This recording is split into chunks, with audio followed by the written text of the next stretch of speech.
In this video, we're going to add a leather material to the handle here, which we can go ahead and isolate for now. We are also going to apply a metal material to that top there. So we'll look at applying multiple materials on the same object. And we're going to procedurally generate this leather material.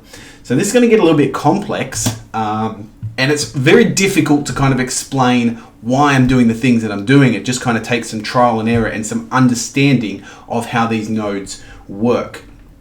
Now I've looked through many tutorials on this, so I think I've got a bit of a grasp on how they work. So the first thing we're going to do is add in a new material, and it's going to have the principled BSDF there.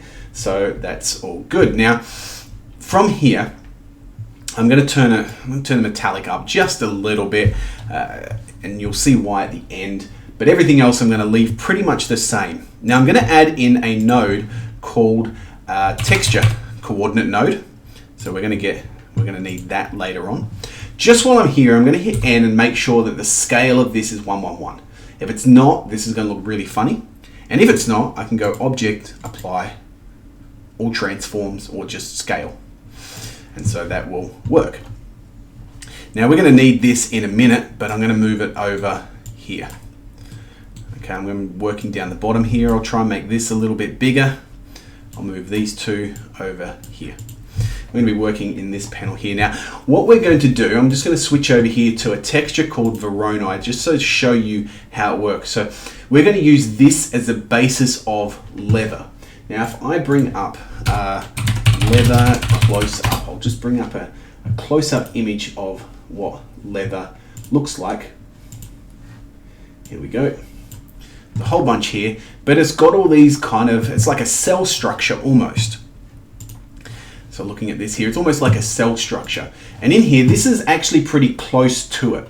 So we're going to add a couple of these. Oops, add texture, Voronoi texture. I'm not sure how to pronounce it. Add texture, Voronoi texture.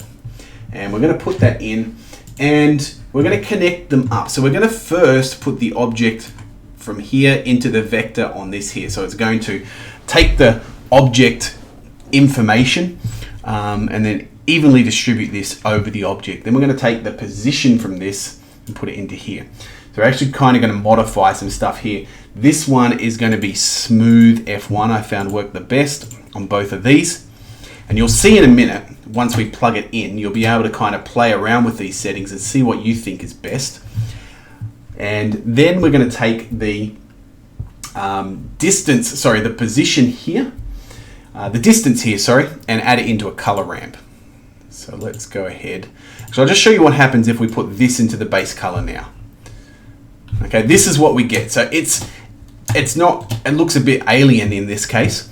It's not quite what we're after. So we can play around with the scale here. I'm going to turn the scale of this one up to 10. And I'm going to turn the smoothness down to about 0.2. Like that. So we get this here. And what we're going to do with this is use a color ramp to modify it so that the outlines show up in one color and the inside parts show up in a darker color. And so it's going to look like that leather cell structure. Add. We're going to go color ramp. I'm going to pop that right here. Now, it hasn't done anything at the moment because I need to play around with these. So I'm going to add in another unit right here in the middle. I'm going to kind of move these like that, and we're going to play around with these colors. Now, I want this to be a reddish color, so I'm going to make this color here the darkest component of it. I'll turn it down, make it quite a dark red, like that there. Now, nothing's really happened over here. So I'm going to do it to this one, and I'm going to make it a lighter red. Not quite as dark, that one there. And this one is going to be the last bit, which I'm actually going to probably use slightly different colors here. I might go with a brownish color. And then this one, it took me a while to get this sorted last time. Play around with this setting. I think kind of want this to be quite dark.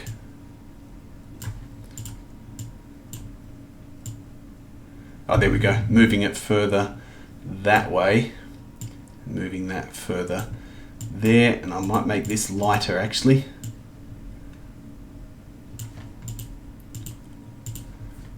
Turn this up. Ugh.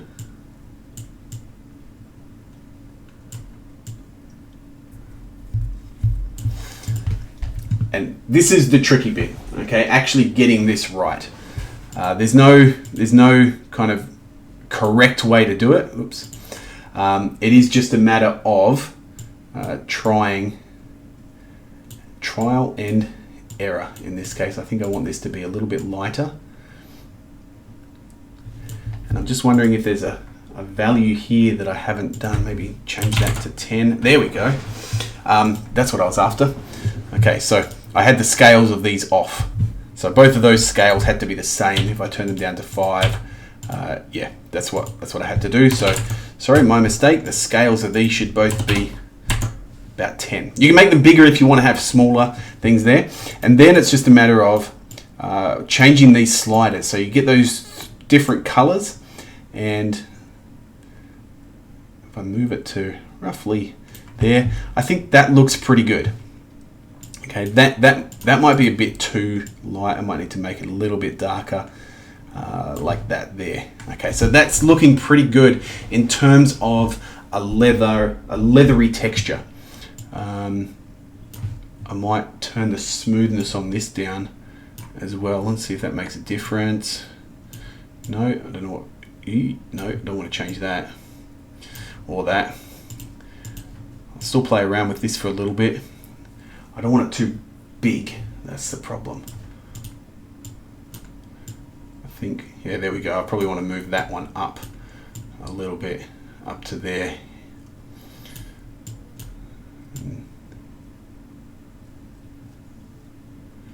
Okay. That'll do for now. I could play around with that for a long time, but I actually want to give this some 3D-ness. I'm not actually going to make it really 3D because it would take forever to render. So instead I'm going to use some fake 3D called bump mapping. I'm going to grab that there, and I'm going to take the same value from here that I've used to change the color and take it down here to the height, and then plug this into the normal map, and it should just be magic. Okay, I actually don't like that. I'm going to invert that value, and I'm going to turn the strength down on it until I get something like that. Now, I'm still not happy with these colors over here, but I've got that texture happening. So that is now my leathery texture. It looks pretty good, okay? It's not, I mean, it's not perfectly like leather, but in terms of having a cell structure and having you know, little patterns and stuff and variation of color in there, it looks pretty good. I mean, it looks more like cartoon stone in this case, but for what we want, and then when we unisolate it and put the other things back on, it looks pretty good. So I'm happy with that there. Now we're going to do the same thing for this, except I'm just going to select that material, which I should have called leather. I'll call it leather strap, leather handle. Then I'm going to make a duplicate of that and call it leather strap. And for the color, I'm actually just going to change these colors. So I'm going to change this one to a dark brown. So we'll go there, move that in there. We'll go dark brown. This one's going to be also browny. And this one will be a lighter color. Move that to there and move it up. I'll move it up to about there. Okay, if I zoom in on that. Okay, cool. Now if I flip that over, it looks pretty good. Okay, it doesn't look perfectly like leather, but from a distance it does, which is what I want. So I've got some shiny material here. I've got this leather strap bit coming down here. I've got the leathery handle. I've got the metallic properties there. Now I did say we were going to add a separate material to this one. So we're going to do that now. I'm going to go into edit mode, and Over here on the right in the materials panel, I'm going to hit plus, and I'm actually going to select the shiny metal down here, pommel metal actually, and then I'm going to select this bit around here. Okay, so these faces here. Now I'm going to do something which I probably should have shown you before, which is to select all of these faces at once. If I hit B and draw a box over them, I'm in face mode by the way, you'll see it selects them, or it looks like it does, but it doesn't actually select the other side. So you can turn on X-ray mode up here, which will then mean, if I deselect them and select them, it selects through. So it selects all of them. And then, with that done, I'm actually also going to select this ring here. So I'm going to hit Alt and kind of click there, Alt Shift, hold that, select those. Alt will help you select connected things, but you have to be aware of where you click. So for example, I'll just turn X-ray mode off because I don't need it now. If I click here and hold Alt, it's going to select all the faces around that circle. If I select here though and hold Alt, it's going to select none of them, and I'm not sure why.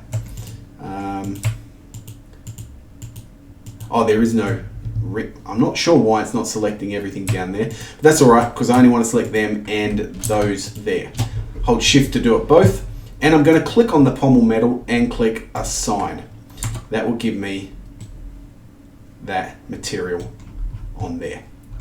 So now we've got this here looking pretty fantastic.